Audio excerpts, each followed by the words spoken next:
கர்த்தருடைய பரிசுத்த நாமத்திற்கு மகிமை உண்டாகட்டும்.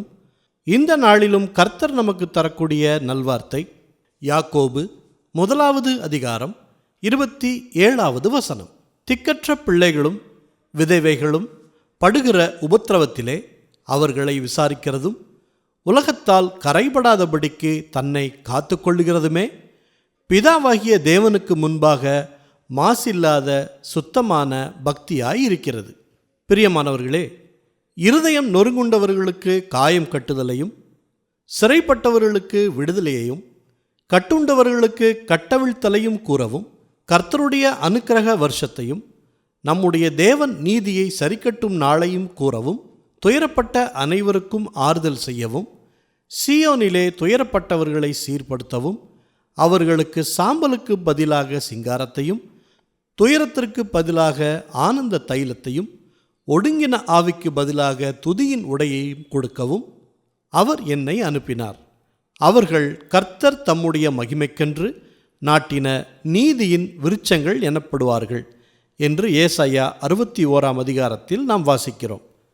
துயரப்படுகிறவர்களுக்கு கர்த்தருடைய அன்பை வெளிப்படுத்துவதும், இந்த உலகத்தில் இருக்கும் இச்சையான காரியங்களை புறந்தள்ளி நம்மை காத்து கொள்வதும் தேவனுக்கு முன்பாக மாசில்லாத சுத்தமான பக்தியாய் இருக்கிறது என்று இந்த வேத வசனம் நமக்கு சொல்லுகிறது. கர்த்தரிடத்திலிருந்து இந்த சுபாவத்தை பெற்றுக்கொள்ள ஜெபிப்போமா? நல்ல தகப்பனே, இந்த நல்வார்த்தையை தந்ததற்காக நன்றி செலுத்துகிறோம். இந்த நாளிலும் உலகத்தில் உள்ள இச்சையான காரியங்களுக்கு எங்களை விலக்கி பாதுகாத்து கொள்ளும்.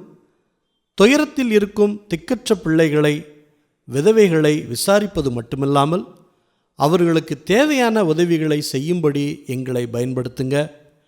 துயரப்படுகிறவர்களுக்கு கர்த்தரின் ஆறுதலான வார்த்தைகளை சொல்லி அவர்களை தேற்றும்படியாக எங்களுக்கு ஞானத்தை கொடுங்க. எங்களை தாழ்த்தி ஒப்பு கொடுக்கிறோம். எல்லா துதி கன மகிமை எல்லாவற்றையும் உமக்கே செலுத்துகிறோம். இயேசு கிறிஸ்துவின் நாமத்தில் ஜெபிக்கிறோம் பிதாவே. ஆமேன், ஆமேன். இந்த நல்வார்த்தையை மற்றவர்களுக்கும் பகிருங்கள். அவர்களுக்கும் ஆசீர்வாதம் கிடைக்கட்டும்.